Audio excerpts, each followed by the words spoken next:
মুসলমান হওয়ার পরেও যারা আল্লাহ তাআলার জাহান্নামে যাবে তারা হলো যারা আত্মীয়তার সম্পর্ক ছিন্ন করে, বলেন নাউযুবিল্লাহ। আত্মীয়তার সম্পর্ক ছিন্নকারী আল্লাহ তাআলার জান্নাতে যাবে না। বুখারী শরীফের 5984 নম্বর হাদিস, আল্লাহ রাসূল বলেন, আন জাবির রাদিয়াল্লাহু তাআলা আনহু قال قال رسول الله صلى الله عليه وسلم لا يدخل الجنة قاطع। আমার রাসূল বলেন, আত্মীয়তার সম্পর্ক ছিন্নকারী আল্লাহ তাআলার জান্নাতে যাবে না, বলেন নাউযুবিল্লাহ। আমাদের সমাজে দেখেন ভাই বোনের ওয়ারিশ নিয়ে ঝামেলা আছে কিনা, কথা বলেন। আমার পাশেই বসে আছেন সম্মানিত যোগ্য একজন সভাপতি। আমাদের সমাজে আজকে কোরআনের ভিতরে আল্লাহ তাআলা বিধান করে দিয়েছেন, বাবার সম্পত্তি, মায়ের সম্পত্তি ভাই কতটুকু পাবে, বোন কতটুকু পাবে নির্ধারণ করে দিয়েছেন কে? আল্লাহ। কিন্তু দেখেন ভাই কিন্তু বোনের ওয়ারিশ দেয় না। এই নিয়ে সমাজের ভিতরে, দেশের ভিতরে দ্বন্দ্ব আছে কিনা? বাবা আপনার বোন, তারও তো বাবা, কথা বলেন ঠিক কিনা? কিন্তু ওয়ারিশ নিয়ে গন্ডগোল, বোনের সাথে সম্পর্ক নাই, বাগনার সাথে সম্পর্ক নাই। এমনও বাংলাদেশের ঘটনা আছে ওয়ারিশ নিয়ে দ্বন্দ্ব হওয়ার কারণে ভাই মারা গেছে, বোন তার ভাইকে শেষ পর্যন্ত দেখতে যায় না, বোন মারা গেছে, ভাই বোনের জানাজায় যায় না। এরকম ঘটনা আছে কিনা, কথা বলেন।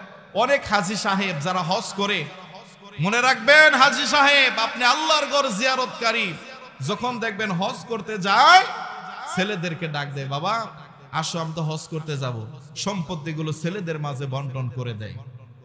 যাওয়ার সময় মেয়েদের মাথায় হাত বোলায় দেয়, মা দোয়া করিস, আমি দোয়া করি তোমরা ভালো থাকো, হজ করতে যাইতেছি। না, আপনি ইনসাফ করলেন না, আপনি ইমামুন আদিল হলেন না।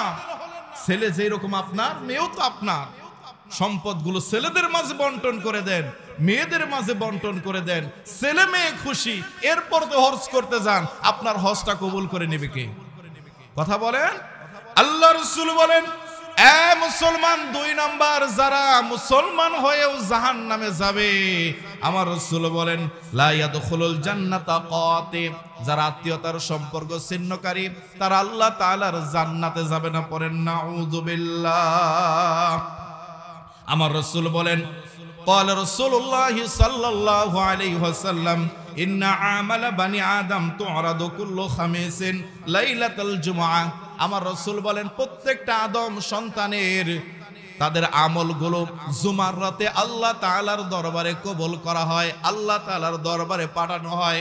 প্রত্যেকের আমলগুলো আল্লাহ তাআলার দরবারে কবুল হয়ে যায়, কিন্তু যারা আত্মীয়তার সম্পর্ক ছিন্ন করে তাদের আমলগুলো আল্লাহ তাআলার দরবারে পৌঁছে না, বলেন নাউযুবিল্লাহ।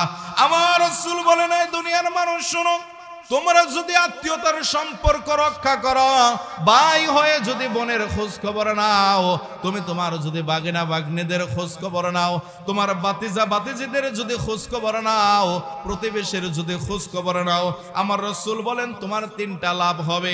আমার রাসূল বলেন মাহাব্বাতুন ফিল আহলি, তাহলে তুমি আত্মীয় স্বজনদের ভালোবাসা পাবা, মোহাব্বত পাবা। 2 নম্বর হলো মাসরাতুন ফিল মালি, তোমার ধন সম্পদের ভিতরে বরকত দিবে একজন, তিনি কে? 3 নম্বর আমার রাসূল বলেন মানসাতুন ফিল আসারি, যারা আত্মীয়তার সম্পর্ক রক্ষা করবে আল্লাহ রাব্বুল আলামিন তাদের হায়াতের ভিতরে বরকত দিয়ে দিবে। সুবহানাল্লাহ।